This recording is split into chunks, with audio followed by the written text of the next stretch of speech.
नमस्कार दोस्तों, कैसे हैं आप लोग। उम्मीद करता हूं आप सभी लोग अच्छे ही होंगे। तो आज की इस वीडियो में हम डिस्कस करने वाले हैं एससी एसटी एक्ट के बारे में, हरिजन एक्ट के बारे में। ये एक्ट क्या है, ये क्यों लाया गया, फिर 2018 में इसमें संशोधन क्या किए गए, फिर उस संशोधन का विरोध क्यों हुआ और प्रेजेंट टाइम में इस एक्ट में क्या प्रावधान है। यानी जब से ये एक्ट लाया गया है 1989 से लेकर अभी 2020 तक इस एक्ट में क्या क्या हुआ, वो सारी बातें इस वीडियो में हम डिस्कस करने वाले हैं। तो अगर आप भी इन्हीं सब सवालों के जवाब जानना चाहते हैं तो बने रहिए इस वीडियो में अंत तक। तो बिना किसी टाइम वेस्ट के चलिए शुरू करते हैं। हमारा देश 1957 में आज़ाद हुआ और 1950 में भारतीय संविधान पूरे भारत में लागू कर दिया गया। लेकिन इस सब के बावजूद भी हमारे समाज में एक वर्ग ऐसा भी था जो कि अभी पूरी तरह से आज़ाद नहीं हुआ था, उसको उसके अधिकार नहीं मिले थे। ऐसा नहीं है कि भारतीय संविधान में उसको अधिकार दिए ही नहीं गए, उसको अधिकार तो दिए गए, लेकिन वो वर्ग सामाजिक भेदभाव का शिकार था। उस वर्ग के साथ छुआछूत, भेदभाव, अत्याचार लगातार चलता रहा। तो समाज में इस वर्ग की स्थिति को सुधारने के लिए और उस वर्ग की सुरक्षा के लिए ही एससी एसटी एक्ट, हरिजन एक्ट लाया गया।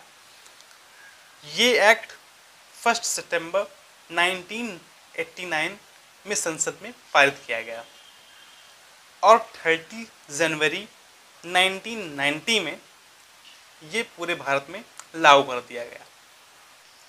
एससी एसटी का पूरा नाम है schedule caste and schedule tribe prevention of atrocities act 1989।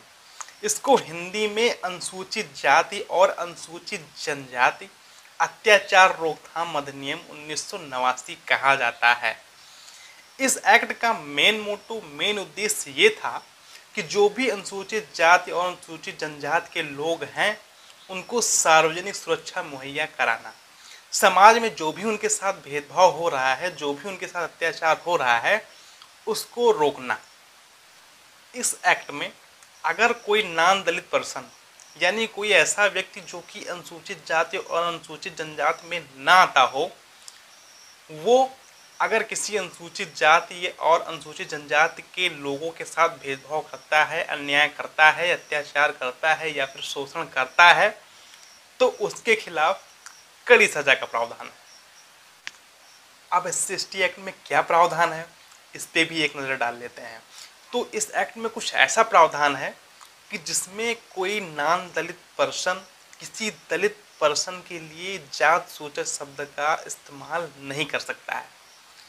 जैसा कि आप सभी लोग जानते हैं कि हमारे देश में लोगों को 4 भागों में डिवाइड किया गया है: क्षत्रिय, ब्राह्मण, वैश्य, शूद्र।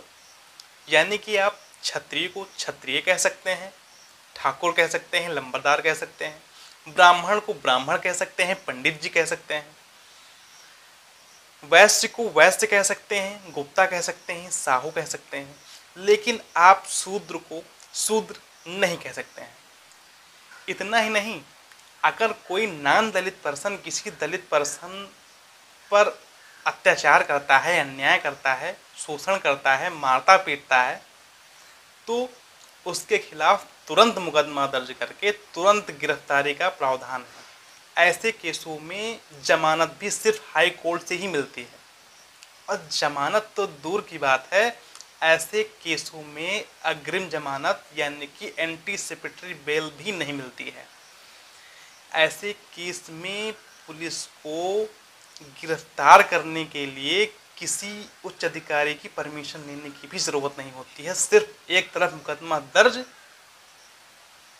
और आरोपी की गिरफ्तारी तय, जांच उसके बाद।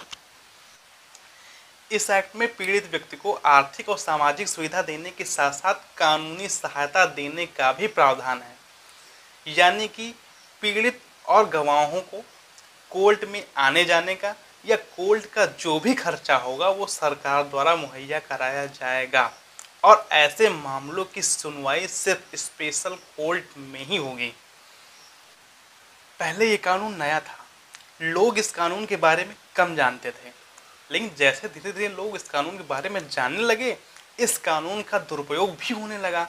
तो इस बात को ध्यान में रखते हुए सुप्रीम कोर्ट ने 20 मार्च 2018 में इसमें कुछ संशोधन किए।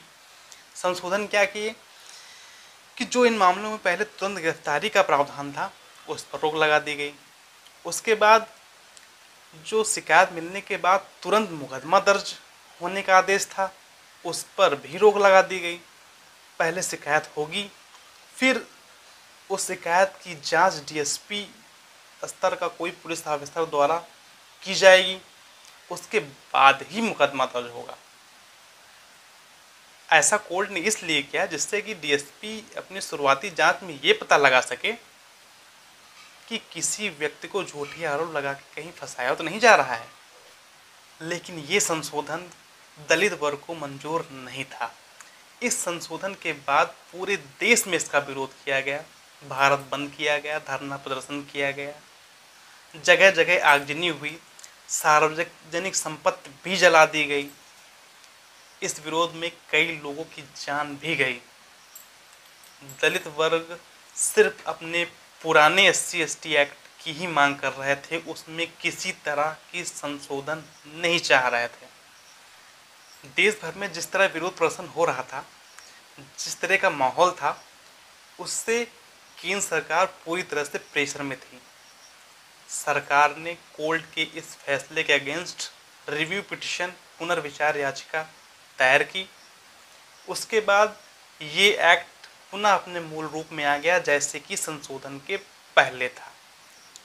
यानी कि सुप्रीम कोर्ट का इस एक्ट में जो भी फेरबदल हुआ उसका कोई मतलब नहीं हुआ।